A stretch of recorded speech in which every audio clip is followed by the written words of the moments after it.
It'll be like that. Yeah. Yeah. Right, mate. Right, let's Right, we are live. let's check if we are live. Are we live, Dave? I think we're live, mate. Yeah, why not? Why not? Let's have a look. Let's have a look. Well, yeah. At least you look alive. Let's just check before we start seeing some numbers. Mate. I've had the pop up, mate. We're live. We're live. Nice, great stuff. Right, yeah. If you're joining us, do say hello. As always, a little namaste or a little hello. Namaste, Mark. I hope you're well. I know you're isolated at the moment. Ramona, how we doing? James, Mark. Yeah, give us a thumbs up, guys. Many thumbs up as you can. I can't see anything. So I mean, I can, but I can't see any chats. Sorry, Dave. Or anything. There's no one on there at the moment. We're waiting. Yeah. Okay. Fair enough. Even Evertrex just said namaste, but Shona, Dave, Julie, Lee, Leah, Dave again. Carpool edition. Yeah. So you might notice today that Dave's not in the office today. Dave, where are you? Well, I'm just I'm at the hospital. See, so I look here. See, so look, see, there's a hospital. That's a Maserati. Is that a Maserati? That's a Maserati, yeah. And, it's got to be a private doctor, right? Well, you know, you never know. But so I'm literally I'm going to be in and then out. So I'm here for the first sort of half an hour, but I'm going to double check actually. Yeah, 1 o'clock. I've got to go over in that building to have a post-op checkup for the old knee. Nice. And we thought this is a way that I was initially not going to be on, and then Andy came up with the idea. Was like, "Well, do it in your car," and I was like, "Yeah, why not?" Why not, mate? Why not? We're definitely going to be doing some lives outside of the office now. We're actually allowed out of the office because I know this format was created during lockdown. In a couple of weeks actually, on the 13th of July, myself, Dave, and our lovely, sexy business mountain lion Steve, who looks after all our videos. We're going down to London, visit the team at the Altitude Centre. That'll be really good. Just going to talk about altitude, all the science behind it. We'll also be getting hooked up some of the machines to show you how it all works. Really excited about that. It's one of the first lives that we're able to actually film outside, of the office, if you like. So we're really looking forward to doing that, guys. So put it in your diaries, the 13th of July. Same time as always, obviously, 12:30. And we'll be at the Altitude Centre in London. So really excited about that. But today, it was quite apt actually, because we wanted to do this one quite a lot, for a while. Which is talking about the Nepali culture, especially the Sherpa people, and also sort of bust a few myths around it as well, because we do get there's a few different ways that Sherpa are named Sherpa or called Sherpa, or an ethnic group called Sherpa, and there's a lot of confusion around that. So we thought we'd chat about that today, as well as obviously over in June we'll be doing Strides for Guides, which is raising money for these awesome people as well. And we thought, why not do it at the end of that, because we've got today and tomorrow, and then I think it's today and tomorrow, isn't it? Yeah, and then the 1st July.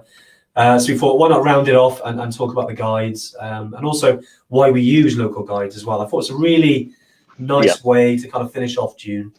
But it goes without saying, and Dave, I know you'll agree with this. It's been great seeing everyone get out at the moment, isn't it? Like everyone out there putting in those strides. I know some of you have done over 200 kilometers, which has been fantastic. And, in terms of engagement and getting people out there, guys, it's just been great. In terms of the money raised, I mean, we always want to raise more.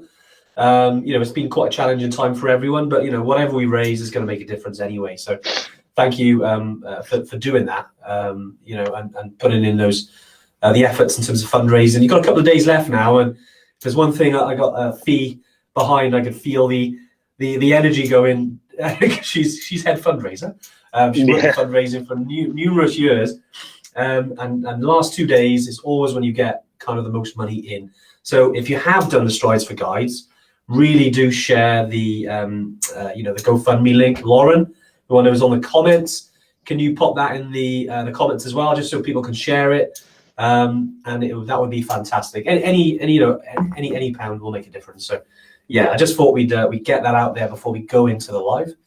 But Dave, should we go in get on into it? Yeah, why not? Yeah, so yeah, it's an interesting one today, Yeah. and we know that a lot of you guys as well, like particularly the regulars, will know some of this, but there's a huge proportion of people that listen to these, afterwards on YouTube and stuff like that. They may not be aware of some of the subtle difference, colloquialisms around wording and things like that about sort of the teams that get us to the Himalaya and get us to base camp and get us up those mountains. And I think right off the bat, one of the things that often gets said, and most of my friends, when I talk to them, they're not strictly involved in adventure travel, will always say this, oh, when we're going up, so we got the guide, and then how many Sherpas carry the bags and stuff like that, and how many Sherpas do this, and what they mean is porters, but Sherpa has actually become a bit of a byword for porter, because traditionally it was the Sherpa people that lived in the mountains in the high regions of the Himalaya that would be doing those types of jobs. So initially, they would refer to them as Sherpas because they were Sherpas. But Sherpa is not a job title. It's an ethnic group of people that I think moved from the plains of Tibet into Nepal. They're Buddhist and they live in the high areas of the mountains, and because of that, they're incredibly suited for high altitude mountaineering and trekking. They've got their bodies are far more efficient at carrying oxygen. They perform extremely well at high altitude, far better than any Westerner. So they were initially picked for those difficult jobs, and that's why a lot of the time now some people still refer to porters as Sherpas. But actually, the majority of our porters are actually Nepalese. Now, they are all Nepali in terms of their citizenship, but the difference between someone who's sort of like Nepali in their heritage and Sherpa in their heritage is very different, because the Sherpas are not necessarily from Nepal. So that's why we say, that's always and it's something that we've always found interesting. And one of the great things about going to the Himalaya and going to Nepal is that you will experience that type of thing. When you arrive, all of our staff, by the way, all of the people that we use, all of the people that we support are all local. They're all Nepalese. So from the people that pick you up from the airport, to the climbing guides, the trekking guides, the people that fly the planes, everybody, the helicopter pilots, they're all Nepalese. When we're almost, I would say, strict about that, and right, that we want to make sure that we're as beneficial for those communities as we can be. We don't want to be seen as like someone that comes in and uses their natural wonders for our own gain. We want it to everybody to benefit, and that's right from the moment you get picked up in the airport to the family that serves you food in Gorakshep. They're all Dave, sorry to jump in, mate. I know we've like I said, they're all Nepalese, aren't they? But we especially, that's one of the things we wanted to kind of not tell people off because look, guys, ultimately Sherpa is a word that can be used many times. The Sherpa is a job title, and people like to be known as a Sherpa. But then you have the Sherpa ethnic group that are kind of like, whoa, wait a sec, we're Sherpa.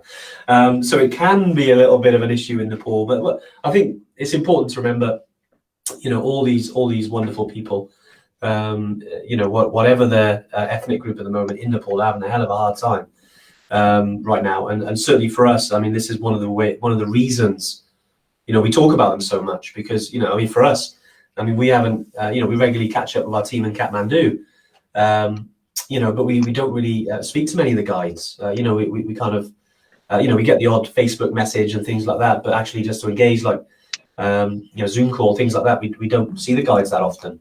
But we're speaking to Anuj a lot, especially in Nepal now. I know we obviously got other countries which we operate in, which, and they're all important to us. But because of where we come from, and Nepal was where it started, that's why, I mean, for us, it's always been, our bread and butter and our first place we wanted to help. Whether you're a Sherpa, whether you're a Gurung, a Tamang, just thinking of all our guides' names, they're all amazing people. But so when it comes to the Sherpa, I highly recommend you watch the documentary as well, called Sherpa, which is fantastic, isn't it, Dave? I know we've I've watched it a couple of times, and I think it was filmed. I mean, it was filmed in 2014 when there was a big sort of avalanche and serac collapse that went through the Khumbu Icefall, and sadly, a number of Sherpa and a number of the porters as well, who were basically climbing and taking equipment up through the Khumbu Icefall, sadly passed away. But there were a couple of guys who survived, and it's a shame actually, because it'd be great to have Dower on here. But Dower, who was basically, he's a good friend of ours.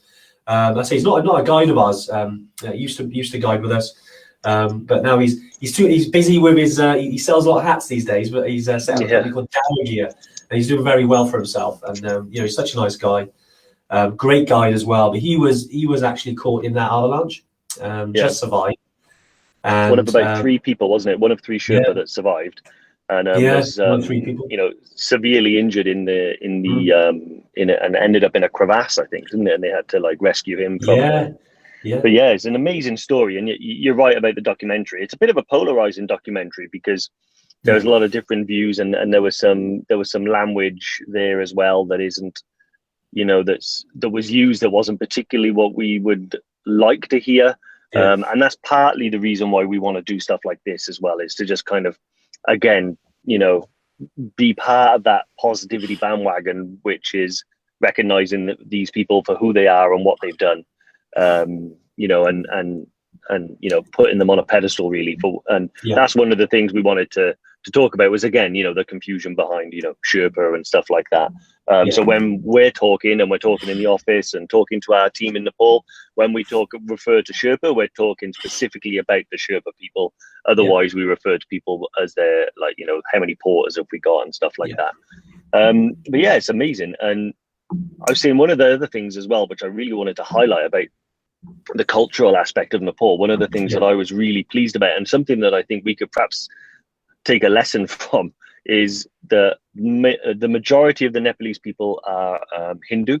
The Sherpa and the people who tend to come from the mountains are Buddhist. There's a small Christian community as well, but there's religious harmony pretty much. It is, isn't it? It's so peaceful, right? Yeah, throughout the whole region. So, and there's a mutual respect, and there's even grey areas where the Hinduism and Buddhism kind of mix in certain cultures and in certain regions. And one of the things that you'll see about that is the Monkey Temple, which is, I love that place.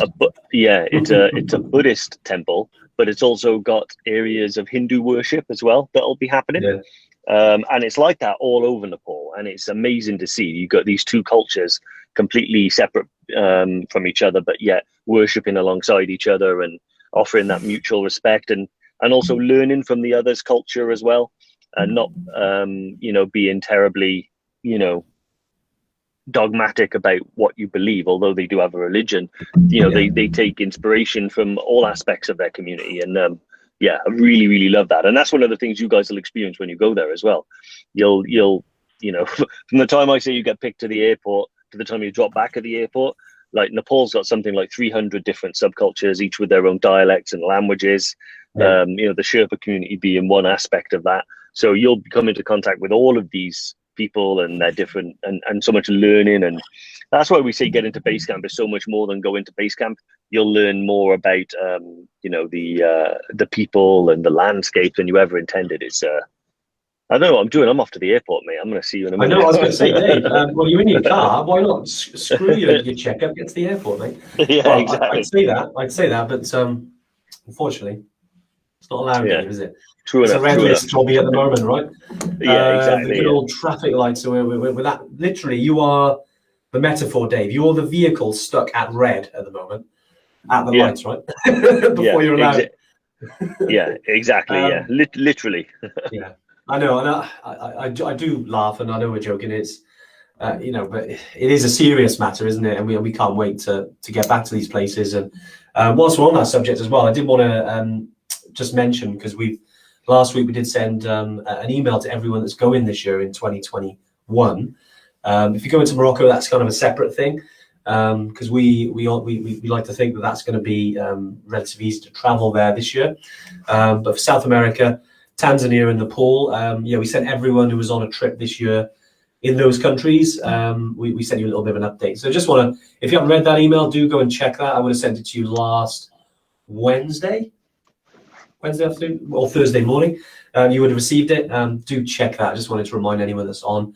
And just to clarify as well, yeah, any Morocco trips, that's a kind of separate game. But yeah, whilst we're talking about red lists and all that stuff, yeah, which we can't wait until we can move on and not talk about those. But at the moment we have to, as you know, we're governed by that, unfortunately, in the UK. But yeah, do check your emails. Yeah, also as well, guys, obviously any questions, do fire them away. I've got a few that have dropped in, but obviously we're talking about the culture today and Nepal. But as you know, on these lives, any questions about the trips, there's certain words, Dave, you're not allowed to say. And I think you know what words you're not allowed to say, because apparently someone might donate if you don't say a particular word about a particular leathery boot. Yeah, exactly. Yeah. So basically, I'm not allowed to mention Those boots. Yeah, those boots. So what we're going to refer to them as is those boots, or the Volder boots, Voldemort boots, those that cannot be named for today. So I wonder what you were going at there. That's brilliant. Yeah. See what I mean? Yeah. Be named. Yeah, I'll be honest, I've seen about 2 Harry Potter movies, and that's the only thing that I know about them, is that you can't mention his name. I forget. Oh, mate, it's magic. You should watch it. So yeah, mate, any questions, fire away, because unfortunately I can't see them. No, it's okay. I've got a few here. I know you're in the car. Right, I've got one that's directed at you, Dave. I think we've got Bruce. Hey, Bruce. Hi, Andy. Hi, Dave. How's the leg?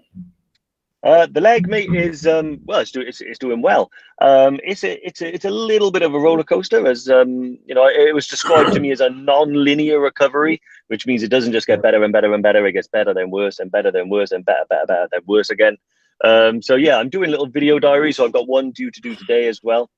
Which I'm going to be putting out there as well, so people can kind of watch that and maybe glean a golden nugget. But yeah, it's doing well. So yeah, I had the operation, which was an ACL reconstruction using my hamstring graft, and I haven't seen the surgeon yet. Well, I mean, I did. I saw him immediately after the op, but I was too busy looking at all the pink elephants in the room. So yeah, I get to go in there today and find out exactly what he did, other than the ACL, because there was a few other bits, and have my stitches out. Yeah, and that's it. And then it's 1 day, 1 week, 1 month, 1 challenge, 1 physio session at a time. But mate, you're battling through. I mean, geez, yeah, I can't believe you're driving right now. Yeah, well, driving's actually not too bad now. A couple of weeks, I was using an automatic or in the old mother's car, but now I can drive again. Now I can put some weight on it. I can do short distances without my crutches. But yeah, so it is again. I said on the phone to Diane earlier. I don't know if it was Diane, maybe it was someone else, but I'm becoming one of these people now that, when people say, how are you? I'm one of those people that you dread asking that question to, because I'll hold you for half an hour whilst I go into some sort of. Well, Dave, I got you on the clock today, mate. So yeah, exactly. But the short answer is, it's doing fine. Thanks for asking. Good man. One question. I know a wonderful Bimblin Yeti replied to Anne, but we may as well talk about it on the live as well. This is from Anne Lightfoot, and she recommended, can you recommend a climbing or walking shoe? Dave, you're not allowed to say certain ones, because you have a plate in your foot, so you can't bend your foot very well. So I'm looking for a suitable shoe for next year's base camp trip that she can trial now. And Dave, I'll jump in on this one if that's all right. Yeah.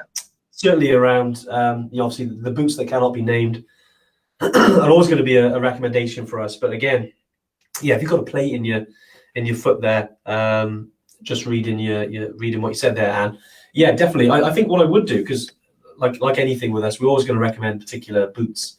I'd say, yeah, you want to find that balance between a little bit of rigidity and not so rigid, because you're going on, you're trekking. You don't want to wear like a proper mountaineering boot, because you're going to get, that's going to really hurt. So what I'd recommend, actually, I mean, although we can talk about the boots that cannot be named, which I know Fee has messaged you, but I do recommend that you get to somewhere like Cotswold Outdoor, speak to a specialist that around the boots. Maybe they've had someone with a similar injury, a similar, maybe having the balance between rigidity and then a little bit of flexibility, so it's not too bad. Yeah. You don't want to be wearing moon boots going on the base camp trip. It's a lot of rocks. There's a lot of it's going to hurt your feet. You want a little bit of give there. So yeah, definitely recommend going to Cotswold. Don't forget you obviously if you're booked with us, Sam, which I know you are, definitely get your little discount which you can find in your members area when you're buying or trying any new boots. I think it's 15%, isn't it?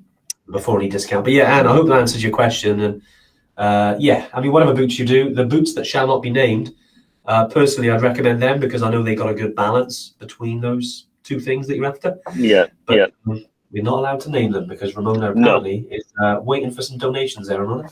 And I would one of the other boots that I've not used but might be interesting to someone like you who has specific needs is I think they're called Forged Technicas or Technica, and they're the heat forged ones. So they use the ski boot technology to like do a heat mold around your foot, so it's the exact same shape and fit and everything like that. So the ergonomics might be spot on.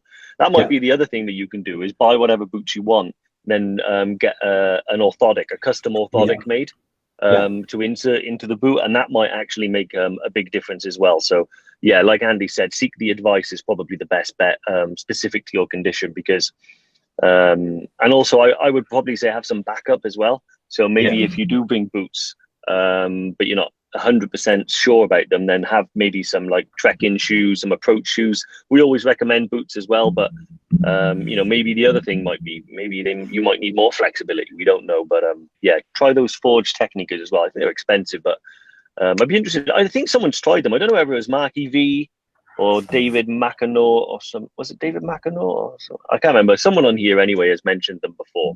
Okay. It might have been Marky V. Well, orthotics are really good. I mean, any boot you do have, and to chuck those things in there, will make a difference. I think that the boots that shall not be named, I've used. I took the original sole out, insole, chucked another one in, which I think was a Superfeet, which was Superfeet Trailblazer. Yeah, they're great. That, again, that's the balance. I highly recommend them. I think about £22 on Amazon. Similar sort of price across all the outdoor places, but yeah, definitely get one of those, just because they're really worth the money. Which I know exact words I stole from James. So thanks, James. It wasn't Marky V. No, but it was probably Dave. You chat to a lot of people, mate. You never know if it is you. Yeah, I remember there was a time a few years ago, like 3 years ago, when I knew every single customer by name. Now you still do, Dave?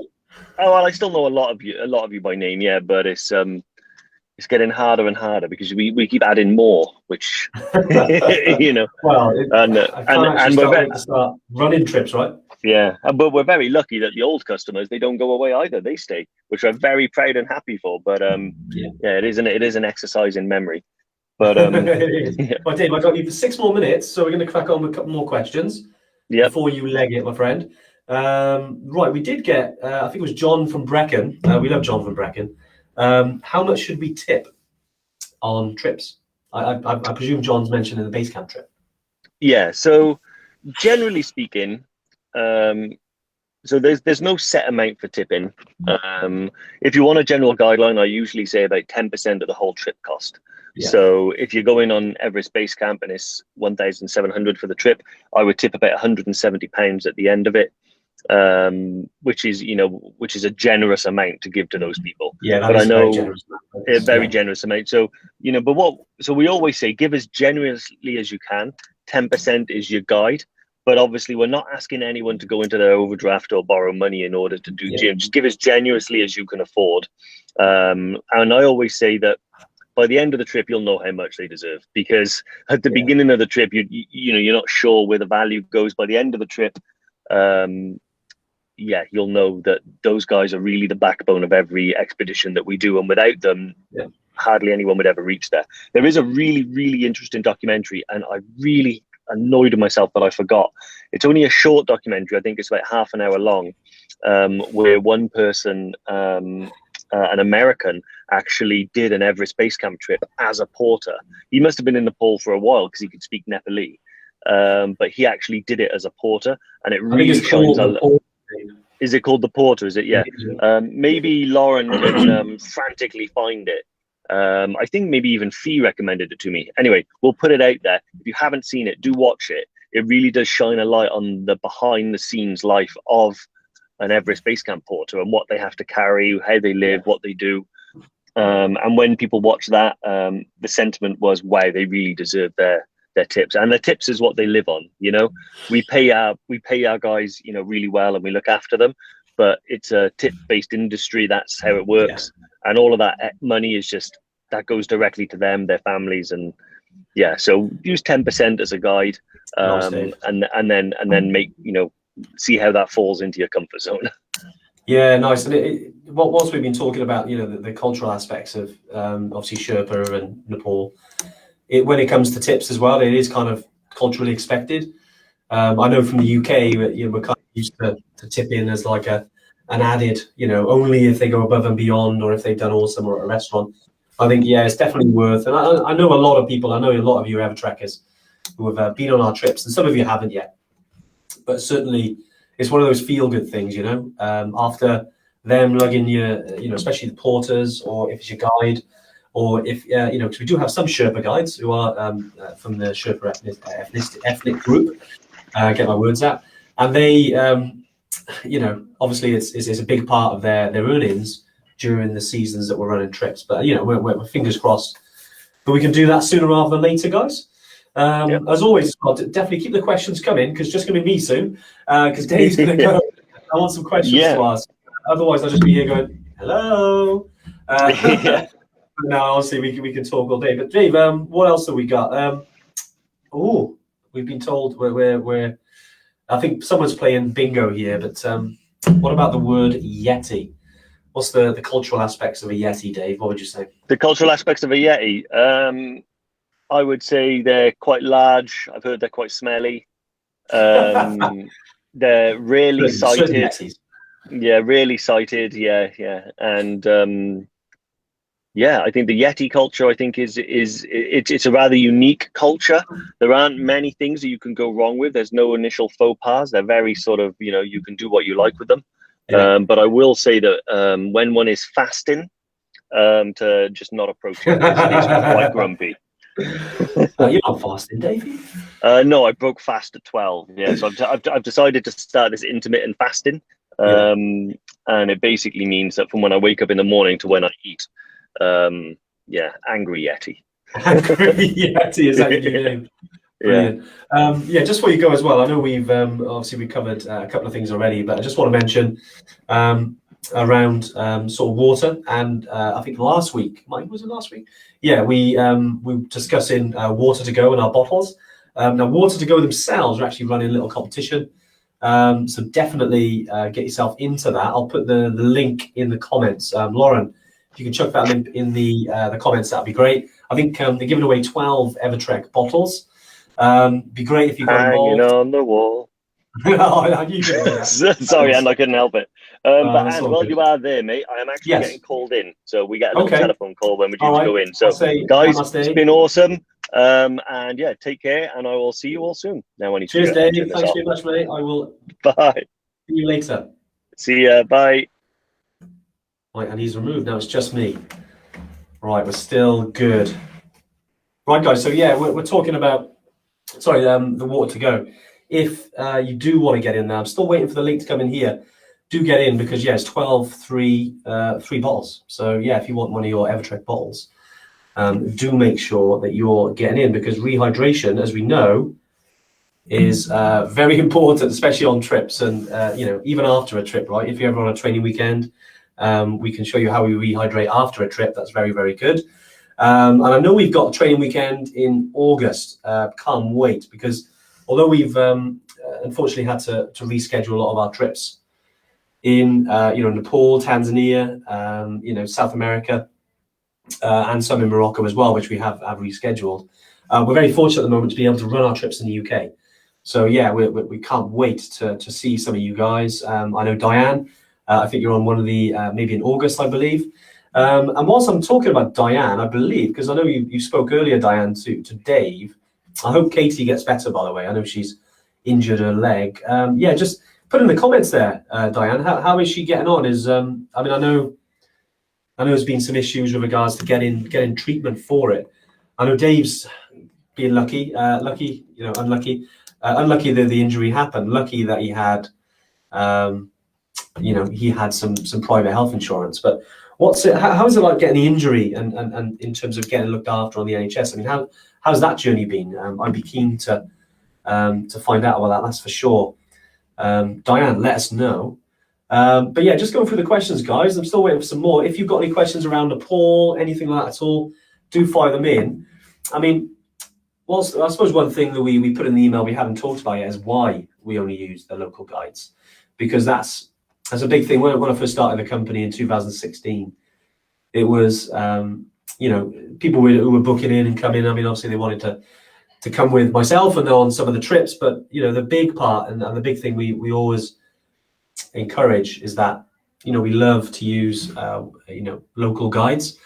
I think there's something to be said about going to a place and instead of having someone that's gone with you and kind of guided you around, I prefer to use someone from the local area. I think whenever I've been backpacking, yeah, you could talk about kit now, Brian. Yeah, you can, but not the boots that shall not be named, because Ramona, she has promised to donate. So if I don't say it, so I need to hold on to that. Yeah, but the where was I? Yeah, so the local guides. There's something to be said about someone that's lived there and most of their life, most of them all their life, and they know the mountains like the back of their hand. And it's for me, that was always what I wanted for Evertrekkers, was that if it's the best people, obviously that most experienced. I mean, most of them have climbed. I think several of our guys have climbed Everest. Most of them have been to base camp over 300 times. So these are, you can't replace that experience with just because there's someone that comes with you from the UK. I think if you've been around the community long enough, you know that that's what we're about on all of our trips. And it will always be like that. I mean, if I'm on a trip, or if Dave's on a trip, or one of the Evertrek Yetis are on the trip, we don't lead those trips. They're still guided by our porters or a Sherpa or our guides. They're guided by them. So, but we'll be there obviously to enjoy it. But we wouldn't be guiding you as such, because again, it's the locals that have the local knowledge. And yeah, I think, just looking at Lauren there, I think she's put in a little really good article that we wrote a while back. I think it was Dave actually that put that together. Might have been last year, and it was more in depth about why we do use local guides, because not only does it enrich, I think, obviously the local economy, because you're supporting them, you're providing jobs locally, but you're keeping everything there rather than bringing the money out, which for me was always one of the reasons why. Firstly, I started the company, which was to help Nepal, but obviously then for you guys to have the best experience, which I think is with local guides. But yeah, so that's what I wanted to do about that. Just Haley, just reading your question. The number of porters and guides proportionate to the number in the group. Think of this in terms of tips. Are they distributed or tip direct? So yeah, in Nepal, the kind of way we've always done it is that on the last night, so let's say you go into Island Peak, that was for Nick, because he'll tell me off if I don't mention Island Peak, or if you go to Everest Base Camp or Mera Peak, if you're in that region of Nepal, very similar as well if you go to Annapurna, if you're going that way, on the last night, basically you'll have like a little celebration. So all the porters, the guides, the assistant guides, you'll get together. And then you can have a little bit of a let your hair down night, have a beer, have some food, you can have some meat for the first time if you want to eat meat, just have a bit of a celebration. And then what happens then is, depending on, so for example, you'll have, we pool all the tips in and then we kind of distribute it. So for example, if we had, say, 100,000 rupee, Nepalese rupee, it's quite a lot, but we're going to use that because round number. And say we divvied up and said, okay, we give like 40,000 for the guide, because that's, he's obviously looked after and managed you. And then you have, say 30, that would be for the 4 or 5 assistant guides that would be with you, because if you're over 6 people, I mean, we tend to keep the groups round about sort of 10 to 12 people anyway. Sometimes, we do squeeze people on, it's slightly larger, but more usually around that. So we'll have a few assistant guides. And so we want to give some money to them. And then the rest of it then is divvied up to the porters. That's generally how it works. And then that's kind of given to them on the last night. That's generally when it comes to the tips. Slightly different in again, we go back to cultures, slightly different in different countries. Like in Tanzania, it's kind of because of the kind of way they do it there, and their kind of, again, their culture. We give all of the tips to the head guide, and then we write down sort of a little bit of a percentage, and then they divvy it out, as and when. It's not a big ceremony, just because, especially on Tanzania, sometimes you have like over 40 porters that are coming up, carrying all your gear and the tents and the food. You've got chefs. They don't all come back to the hotel. They go back to their villages, or if they're working consecutive trips, they'll go off and do another trip. So that money then is kind of given to the guide, and the guide can distribute that. So that's how it works in kind of Tanzania. But yeah, in Nepal, that's how it works in terms of tips. I hope that kind of answers your question a little bit, Haley, because I think one thing, I was asked this before, about porters, because you want to look after them. But essentially, most of their wages are made out of tips. Again, that's because that's kind of how it works in Nepal. We always wanted to try and influence that as much as we can without, again, disrupting their culture. Because although we'd give them a certain amount of money, they'd still expect a tip because that's their culture. So we didn't want to upset the apple cart with that. So we thought, right, we keep it to what they know. And then by doing this sort of stuff and saying, okay, guys, if you give like 10%, as Dave said, if you're going on trip to base camp, it's about 150, 170 pounds. That is kind of the best way in our eyes to do it. And I always like to think that you don't want to be surprised by anything. I've been on trips before, and not to Nepal, separate trips, and you kind of surprised and thought, well, I didn't know about that. That's a bit, that's a bit dodge.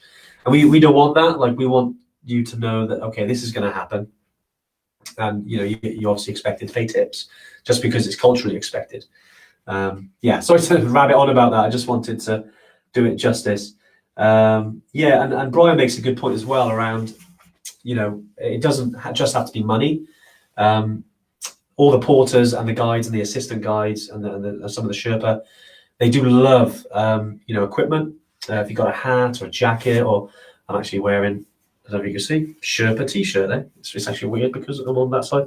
Sherpa, there we go. If you've got any gear that you kind of think, okay, I wouldn't mind parting with this now, then you can give that to your guides or your assistant guides. It's really good. And something I did was I had some spare footwear as well, and I handed that to my first ever guide I went to base camp with, which was fantastic. But right, I'm just going through now just so I can get any questions, guys. No worries, Haley. I hope that helped.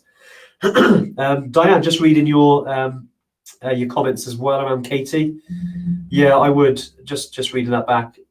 I think you're always going to get pushed back on whether you need it, because and this isn't a personal experience. I'm just going on what Dave has told me, and a lot of other people, is that definitely push back and say, look, man, I need this to be as good as it can be because of your active lifestyle. If you're like, I know she's a dancer, or if you're doing any of the the pole dancing stuff you do, which is really cool. Keep yourself fit. So all of that, you've got an active lifestyle.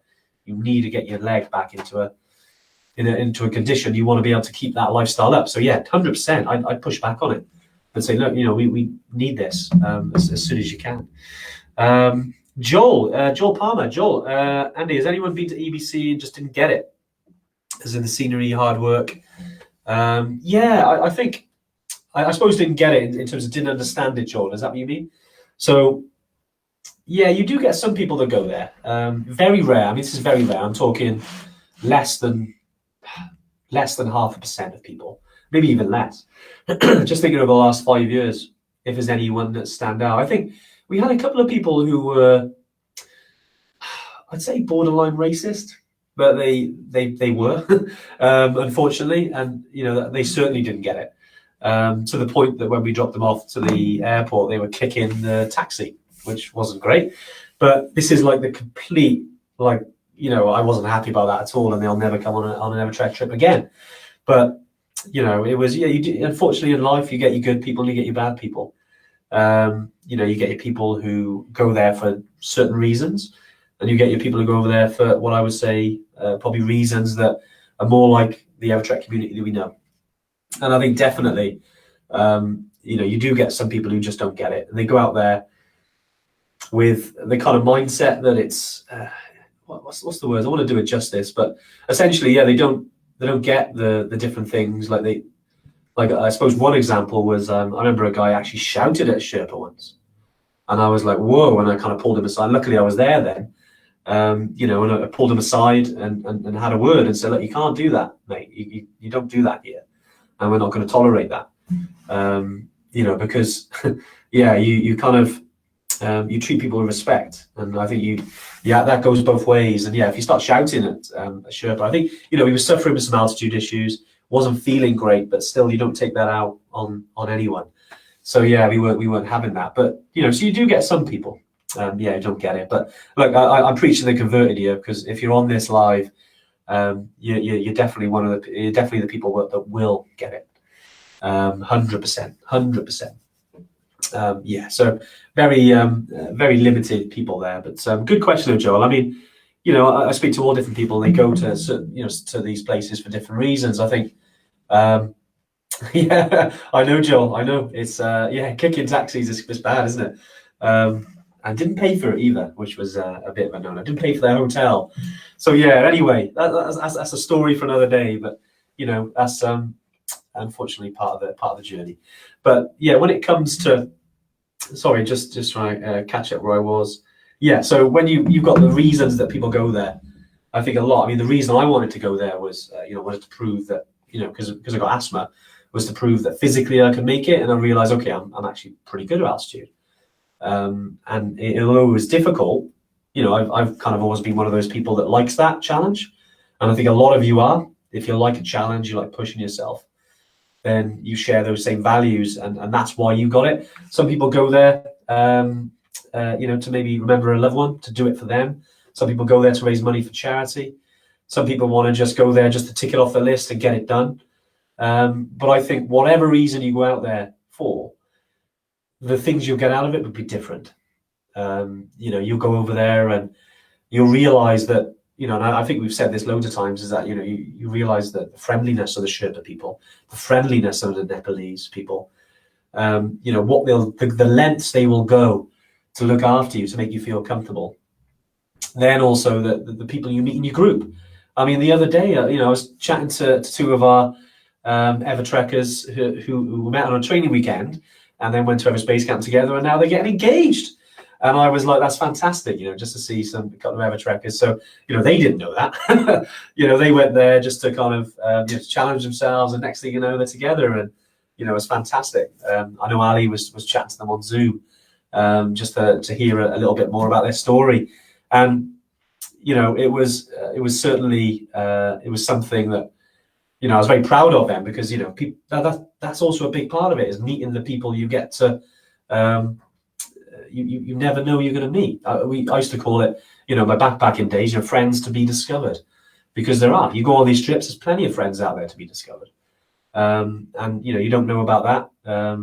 And then it comes to the one of the big things, which is around the views. I mean, geez, when you're walking through the Khumbu Valley, and then you've got Everest there, and you've got Amadablam, and you've got all these amazing mountains, and you're like, wow, I feel so small. And you realize the power of nature and landscape. I mean, that leaves its mark on you, that's for sure. When you're up there, and also the achievement. I think when you get up there and once you achieve it, and then afterwards you're sitting down, maybe at home, like several days later, with a cup of tea and your feet up or whatever, and you're chilling, maybe you're watching Netflix, and it'll pop in your head. You'll be like, shit, I actually did something amazing. What else can I achieve? What else can I do? And yeah, that. So when it comes to people who don't get it, and why people do it, I think, yeah, you just got to go over there with an open mind, enjoy it, and you'll have an amazing time, and maybe it'll drag you back. Mick's obviously coming back with us to do Island Peak when we can get back there, Mick. But yeah, I know we can't wait to get back out there, and obviously he's been to base camp now wants to climb Island Peak.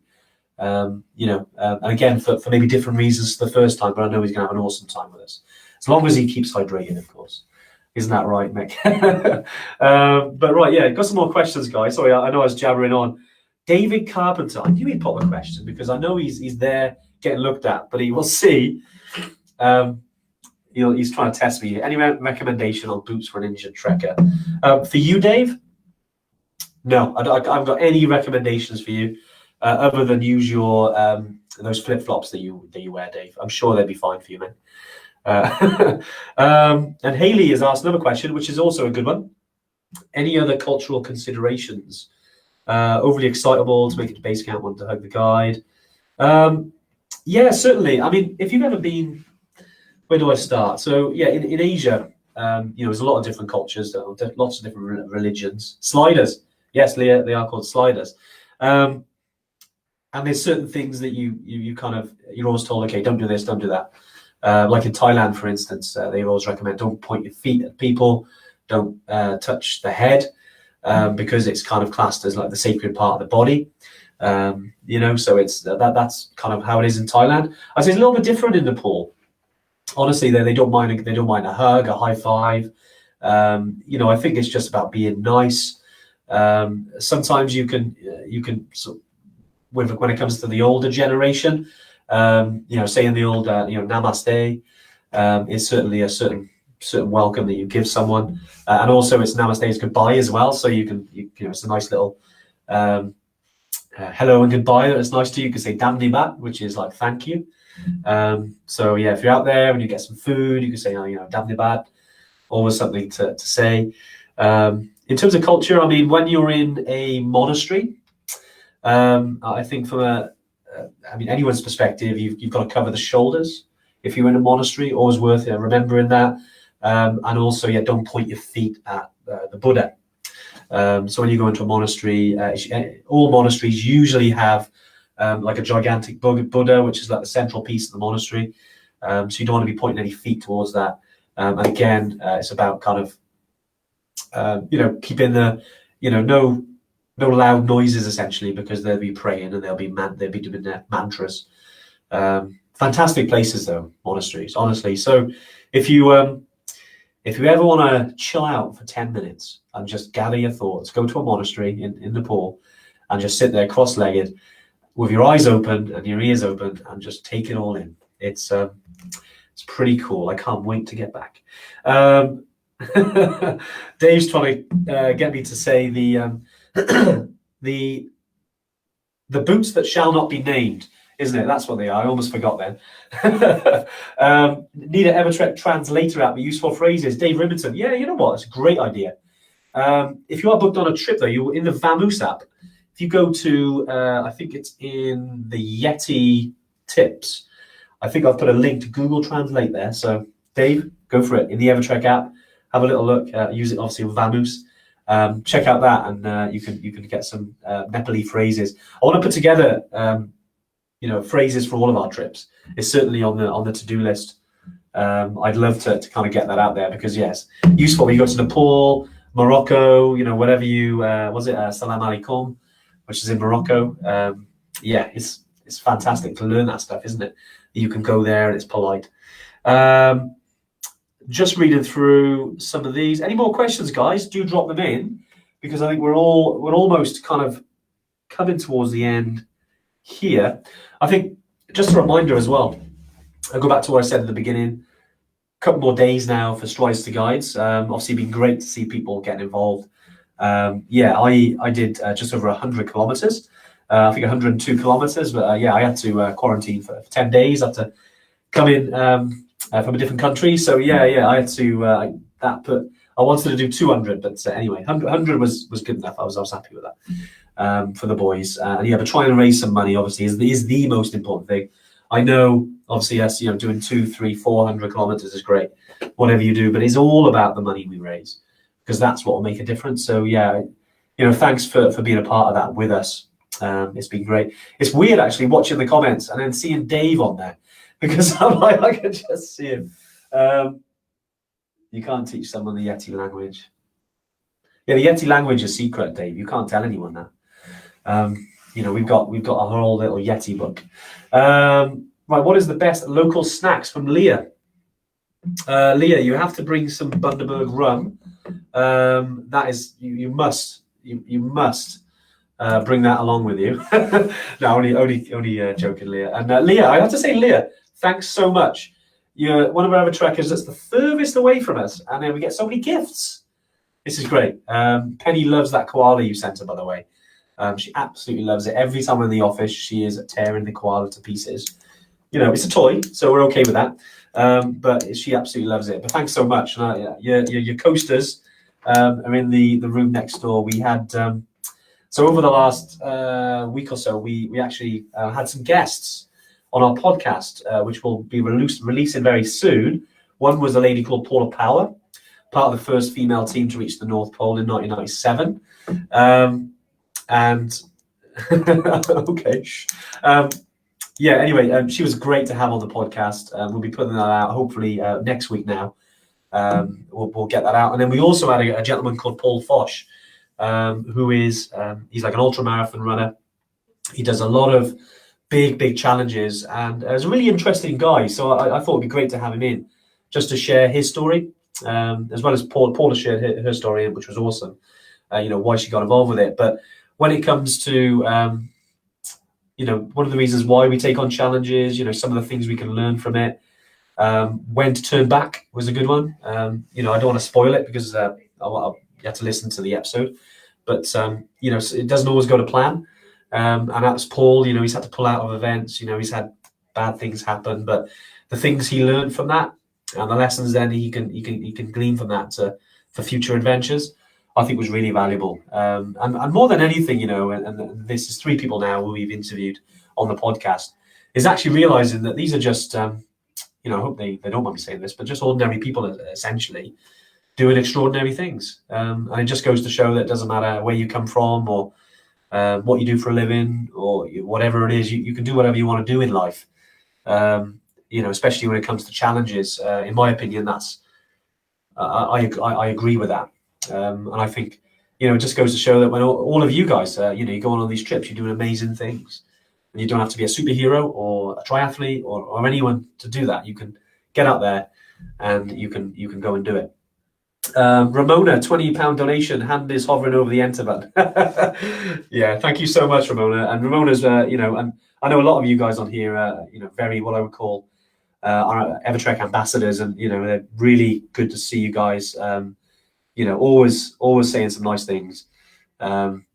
You know, and always, you know, talking about, you know, the guides and the Sherpa people, you know, in the right way, which is with respect. You know, and it's really nice to see that. You know, and yeah, long may it continue, guys. Long may it continue. But yeah, we'll finish up there. I think we've covered a lot today. Yeah, Ramona, you can donate on that button now. I'm not going to say it. The boots that shall not be named. But yeah, last one, Andrew Scott. Nope, alcohol altitude is not recommended, 100%. Although I'd recommend it on the way down, Andrew. I've had it on the way up, and this is before Evertrek now. You know, but as you do, you've got to try all these things. Yeah, hangovers at altitude aren't good.